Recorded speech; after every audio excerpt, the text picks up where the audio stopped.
Shouts out to our sponsors. Luxury Apex is sponsoring this segment. LuxuryApex.com is where you can find the most premium colognes and fragrances for women and perfumes for women for great prices. Luxury Apex has premium colognes and perfumes from Chanel, from Tom Ford, also from Dior. And just for you listening to our podcast, You Can't Play Boxing, they got a special promo code for our listeners. If you type in the code Can't Play Boxing 25, you get 25% off from any item on the site. Luxury Apex includes free shipping, so give them a shout, man. LuxuryApex.com. Premium fragrances, top-notch designers. Let them know that You Can't Play Boxing sent you over there. Again, promo code is Can't Play Boxing 25. What's up? It's that time of the show where we kind of give a shout out to our sponsors. The sponsor today is Anchor. Anchor is everything you need to create your own podcast. You can use Anchor to distribute your show. They'll kind of get it out for you. And all you have to do is do it from your cell phone or your microphone, however you want to do it. But if you want to get your voice out there, if you want to talk to the people, there's no better place to do it than Anchor. So download the app, Anchor, or go to their website, anchor.com. It'll distribute your podcast on all platforms. So again, Anchor. Yeah, what's happening? You Can't Play Boxing podcast, episode 54. Man, we back in the building for another episode. Yo, man, I miss y'all. I miss everybody for sure. Man, but before we get into the podcast, let's go ahead and get some of the house cleaning out the way. It's gonna be a real quick episode. I'm recording this like 11 o'clock, you know what I'm saying, Pacific time, after a long day. But I had to get back with my peoples, you know what I'm saying? But again, like I said, let's get the house cleaning out the way real quick. All right, so number one, check us out on our Instagram, which is You Can't Play Boxing. That's UCANTPLAYBOXING. Email us at youcan'tplayboxing@gmail.com. We're going to do some listener emails in this episode. You know what I'm saying? We got a couple grab bag of listener emails we'll get into. Also, check out our Twitter, You Can't Play Boxing. Check out our YouTube, You Can't Play Boxing.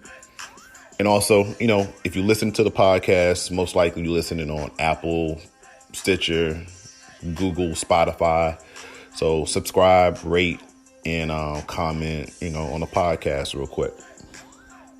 So like I said, man, it's going to be a real quick episode. I just wanted to get something out there to y'all. You know what I'm saying? I've been missing recording the podcast. Boxing been kind of in a little weird position the last few weeks. We had some good fights, and we're going to get into that fight, you know, a couple fights. We got a couple of announcements on some fights. You know what I'm saying? So a lot of stuff to get into. Number one, before we kick it off, shout out to the Milwaukee Bucks. You know what I'm saying? First championship in 50 years. The whole city of Milwaukee, man, they haven't had a championship up there for a long time. So I know they were probably going crazy in the streets, you know what I'm saying? Shout out to Giannis. He had dropped the 50 ball, you know what I'm saying? Which is unheard of on a series clinching win. So shout out to him. Shout out to Drew Holiday. The whole team, man. Bobby Portis, man. So shout out to them. I'm not saying I'm a Bucks fan, but I do appreciate them winning the championship for their city, and being the last team to survive. You know what I'm saying? So shout out to the whole squad. It's funny. It's funny how sports, man, it's a game of inches. You know. the Bucks, man, they were 1 inch. If KD had his foot 1 inch behind that 3-point line, they were out of here, you know what I'm saying? But woulda, coulda, shoulda, you know what I'm saying? He wasn't. His foot was on the line. They went to overtime. They won the series. They won another series. Then they win the finals. So shout out to the whole Milwaukee Bucks. You know, I know people was complaining about all the injuries and everything, but, you know, every team that started the season, they wanted to be in a position that the Milwaukee Bucks ended up being in. So only one team was lucky enough to do that, or fortunate enough to do that. And the Bucks was that team. So shout out to the team, for real, for real. So like I said, we'll keep this episode moving. Let's go into some of the fights that have been announced and rescheduled and all those type of things. So number one, looks like Canelo versus Caleb Plant is coming aboard. Looks like the fight is finalizing for September 18th on Fox PBC pay-per-view from the reports. You know what I'm saying? Shout out to Mike Coppinger with ESPN. Oh yeah, shout out to Mike Coppinger for the new job at ESPN. He's definitely been one breaking the news the last few years, so hard work pays off. So shout out to Mike. Canelo versus Plant on PBC Fox pay-per-view, which is something different. You know, Canelo has been with DAZN the last few years, and this fight against Caleb Plant would be a 1-fight deal, according to the report from Mike Coppinger on PBC.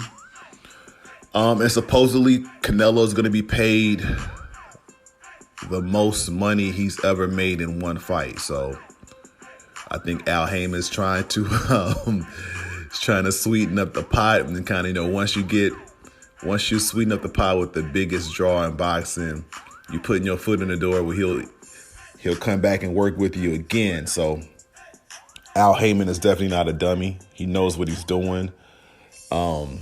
As far as that Canelo versus Plant fight, I'll give you my prediction when we get closer to the fight. But needless to say, I think Canelo is the number one fighter in America, in the world. And I don't see that position. I don't see him giving up that throne with this fight. So, in another fight that was just announced too, which is going to be the week after, we talking about Anthony Joshua versus Alexander Usyk, September 25th. So, Usyk definitely made a lot of headway in the cruiserweight division. Solid fighter. Definitely is I would say Usyk technically sound, got a chin. And he's fighting Anthony Joshua, who of course is top 2, top 3 heavyweight out there. Hella big, you know what I'm saying? Pause. Hella big, but Joshua coming off of 2 wins. Well, coming off of 2 wins. One against Ruiz, and then one against who the guy, the Russian, you know what I'm saying? The mandatory he just had. But anyway, Joshua coming off both of those wins. You know, he's getting his feet back, and he's getting his feet back under him. I still think he's a little shell shocked from that KO from Andy Ruiz 2 years ago. But I think Usyk will present a good fight. But I think Joshua, that size is going to be hard to handle. Pause again on that one. But it's an interesting fight. Definitely a fight I want to see. And so, we'll look forward to that on September 25th. Again, we keeping this podcast moving a little bit. 2 weeks later, A fight that should have been happening this week. A fight that I had tickets to go to Vegas. I was going to be at this fight this weekend. However, it got rescheduled. And the fight I'm talking about is Deontay Wilder versus Tyson Fury 3. The fight was scheduled for this weekend, July 24th. However, Tyson Fury contracted COVID. Some people believe that, some people don't. Some people feel like the ticket sales were sluggish and that caused the fight to be moved. But needless to say, the fight has been rescheduled to October the 9th in Las Vegas. I do plan on being in that fight if it happens, because if you follow Tyson Fury's career, sometimes when fights get postponed, it gets postponed a few times and never happens, So shout out to, fighting Klitschko, you know what I'm saying? So I look forward to that fight if it when it happens. I'm gonna buy another ticket to Vegas. So hopefully that happens. So like I said, we're gonna take a quick break. Coming back, we're gonna talk about the fight from last weekend, which was Charlo versus Castano, for the unified middleweight championship. Interesting fight, man. I want to give you my thoughts. Also, we got some listener emails, and then we're going to ride it out in the show. So stay tuned. 2 commercials. We'll be right back.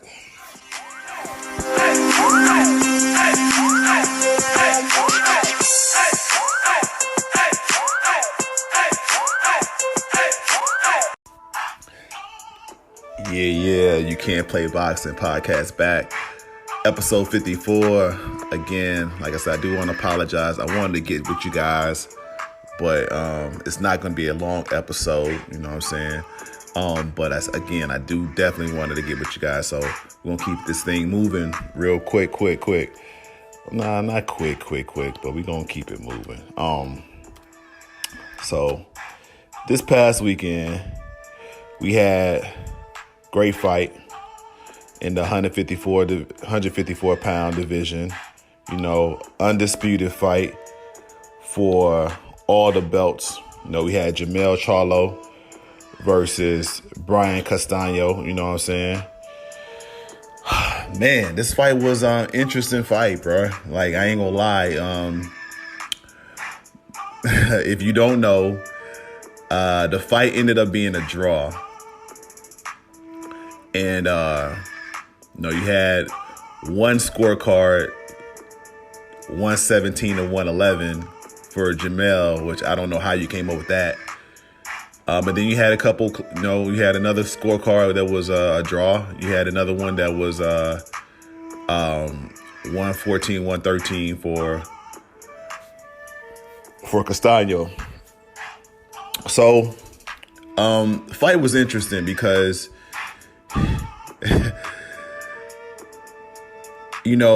skill-wise, Jamel is definitely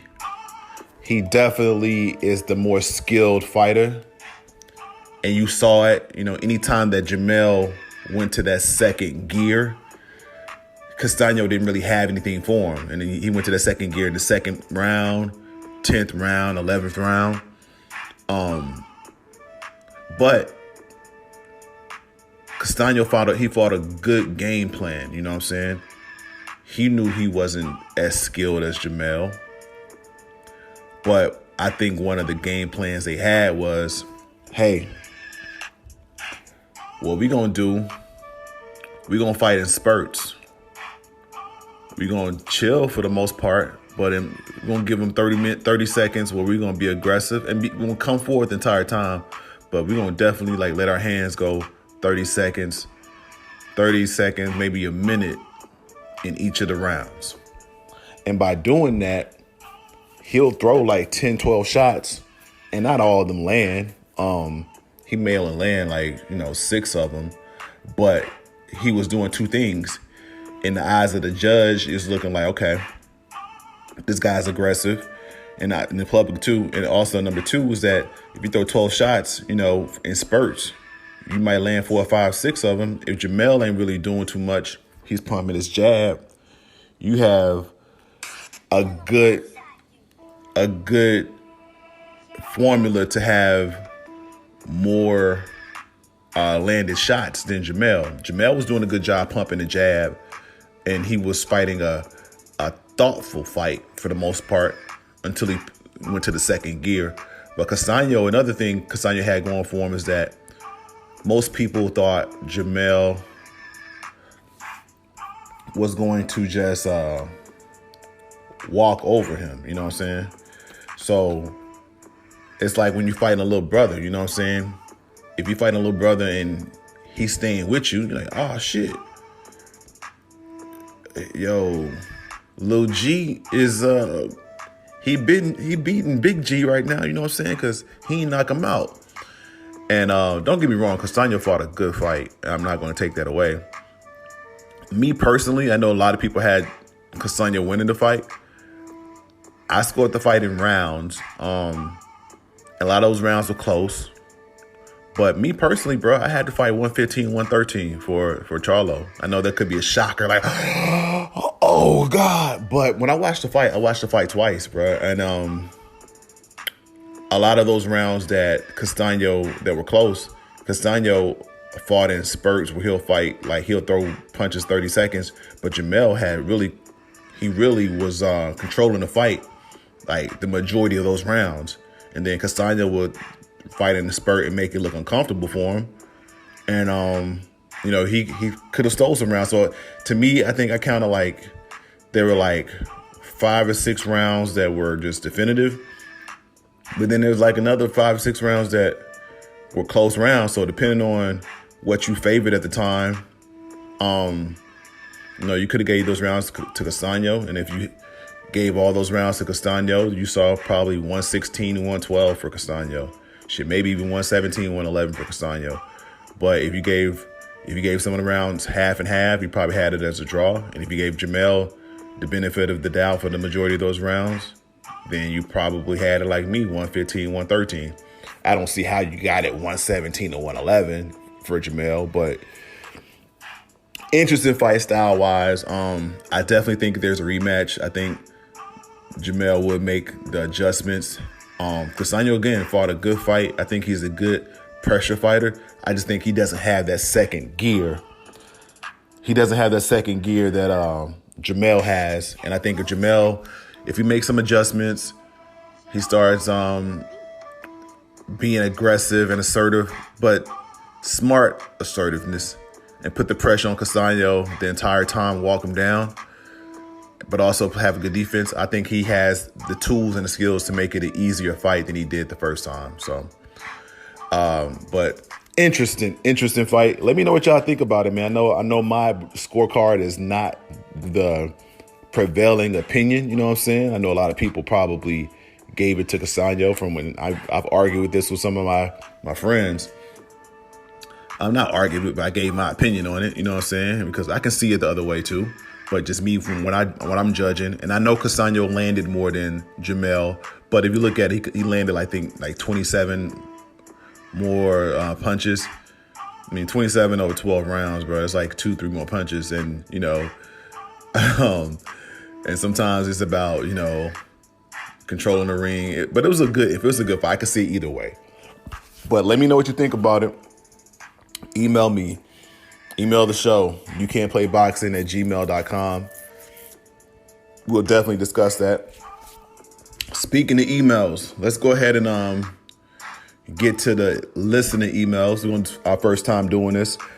So, listener emails from J1. Where you from, J1? Kansas City. Yeah, make sure you put where you from when you email, man. I want everybody to know, when You Can't Play Boxing podcast, we got people listening all over. Shout out to people in the UK. Got a lot of listeners in the UK. Shout out to people in Ireland. Ireland is a big market for us. Also, of course, Mexico. Shout out to all my amigos and everybody down there. You know what I'm saying? In Mexico, for sure. But J1 in Kansas City says, who's my favorite fighter of all time? J1, I really don't have one favorite fighter. I can run down a list of people, fighters that I'm fond of. You know what I'm saying? Recent memory, of course, Andre Ward. You got Marvin Hagler. He's one of my favorite in my lifetime. You know what I'm saying? Also Roy Jones. Of course, Floyd Mayweather. Of course, Miguel Cotto. I'm a big fan of. Pacquiao. I'm a big fan of my lifetime. Bernard Hopkins. In his prime, bro, because he was somebody that was close to my area. You know what I'm saying? I was a Jermaine Taylor fan. You know what I'm saying? Shit, man, it's a lot of fighters who I was fond of. You know what I'm saying? Who I like this guy. I'm missing a few fighters. I like boxing, bro. So there's a lot of great fighters. Winky Wright, bro. I watched the Taylor Winky Wright fight like a couple days ago. Again. A lot of fighters that I'm fond of. I can't just pick one. And of course, when it comes to heavyweights, bro, Tyson, of course, Muhammad Ali. Going back to looking at some of his fights, George Foreman, looking at some of his old fights. Shit, bro, it's a lot of great ones. Sugar Ray Leonard, Thomas Hearns. Yeah, bro. So it's a lot of great fighters. Shane Mosley, man, I can go on and on. So I can't pick one. I like a lot of fighters. I can't pick one. You know what I'm saying? So I'm sorry about that, J1. But again, appreciate you emailing, getting my thoughts on that. So we got Luca Brazie. Okay, Luca, where you coming from? He ain't put where he's coming from. All right, Luca. So Luca Brazie, his question is, what? Well, you got to print this out. Oh, what fight would I love to see? Okay. Fight that I love to see currently, like everybody else, bro, I want to see, I got top 3 fights. I want to see Spence versus Crawford. I want to see Tank versus Haney, or I want to see Tank versus Haney. That's the top one I want to see. Also, I want to see Wilder versus AJ if that ever would happen. You know what I'm saying? I think Wilder will win. So those top 3 fights I would like to see. A lot of other fights I would love to see. I would love to see. I would love to see Canelo versus Beterbiev. You know what I'm saying? Man, yeah, that would be an awesome fight. There's a lot of great fights, bro. So those are my top fights that I would love to see right now. But appreciate you, Luca Brazie, for emailing. Next time, like I said, put where you from. So last question that we're going to answer today. Favorite album of all time from Lisa Q. Okay, Lisa Q from Queens, New York. All right. Okay. So, favorite album of all time, man, Lisa Q. Really kind of starts in your borough, I guess. You know what I'm saying? I like, going back to the 90s, got Tribe Called Quest, Low End Theory. You got Nas, Illmatic. You got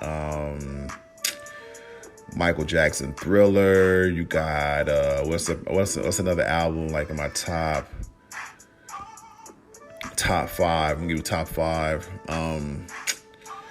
Raekwon, Only Built for Cuban Links. You got what's another one that I always play? I said Thriller. There's another album. Those are top 4 that I can just think of right now. You know, Thriller probably be my favorite one for sure. Like Lady in My Life is shit. You know what I'm saying? Just the whole album is dope. And yeah. Those are like my top 4 albums right there. So again, man, I appreciate everybody listening. I know this was like a quick episode, But I want to appreciate everybody for listening. Go to the Instagram. You Can't Play Boxing. That's UCANTPLAYBOXING. Also go to Twitter. Go to of course, email youcan'tplayboxing@gmail.com. We'll read all the listen to emails. Also, subscribe, rate, and comment. So, I appreciate y'all listening. Until next time, y'all. Peace.